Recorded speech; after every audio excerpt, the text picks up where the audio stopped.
Emily tells her husband, Dave, do you remember those headaches I've been having all these years? Well, they're gone. Dave asks, No way. What happened? A hypnotist told me to stand in front of a mirror, stare at myself, and repeat, I do not have a headache. It was magical. The headaches are all gone. Emily then says, You know, you haven't been a ball of fire in the bed like you used to be. Maybe the hypnotist can help with it. Dave visits the hypnotist. After his back, he rips off his clothes, picks up Emily, and carries her into the bed. Don't move, I'll be right back. He goes to the bathroom, returns a few minutes later, and makes the most passionate love ever. Emily says, Damn, that was wonderful. Dave says, Don't move, I will be right back. He goes back to the bathroom, comes back, and makes an even more passionate love. For the third time, he says, Don't move, I'll be right back. He goes to the bathroom. This time, Emily quietly follows him and sees Dave standing at the mirror and saying, She's not my wife. She's not my wife. She's not my wife.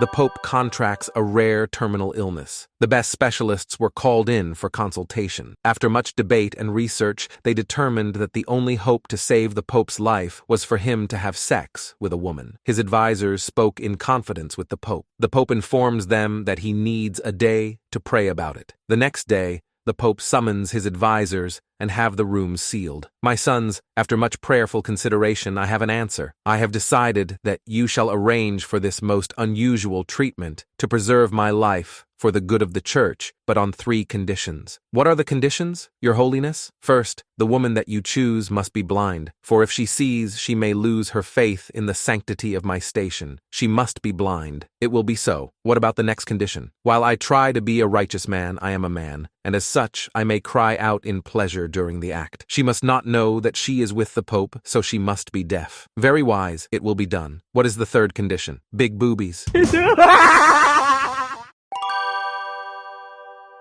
A man boards an airplane, and his next seat belongs to the most gorgeous woman he has ever seen. Eager to start a conversation, he asked her, Business trip or pleasure? She turns, smiles, and says, Business. I'm going to the annual Nymphomaniacs of America convention in Boston. He almost swallowed his tongue. She is going to a women's sex convention. What's your business there? Lecturer. I use information that I have learned from my personal experiences to debunk some of the popular myths about sexuality. He asks, And what kind of myths are there? Well, one popular myth is that African American men have the largest ones when, in fact, it is the Native American Indians. Another popular myth is Frenchmen are the best lovers, when actually Mexicans are the best. I have also discovered that the Southern rednecks have the best stamina. Suddenly, the woman becomes a little uncomfortable. I'm sorry. I shouldn't really be discussing all of this with you. I don't even know your name. Tonto, the man says. Tonto Gonzalez, but my friends call me Bubba.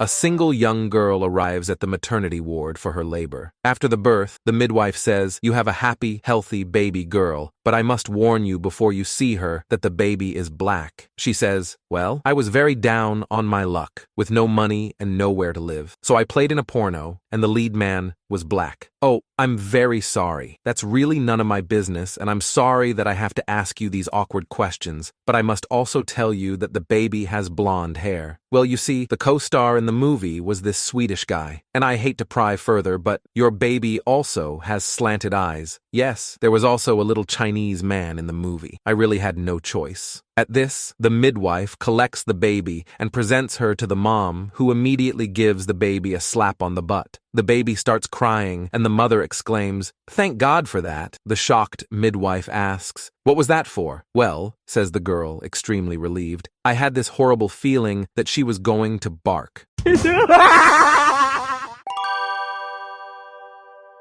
A blonde brings her new boyfriend home to meet her parents. They're shocked by his haircut, his tattoos, and his piercings. The mom calls the girl into the kitchen and says, Honey, he doesn't seem to be a very nice boy. Oh, please, Mom. If he wasn't nice, would he be doing 500 hours of community service?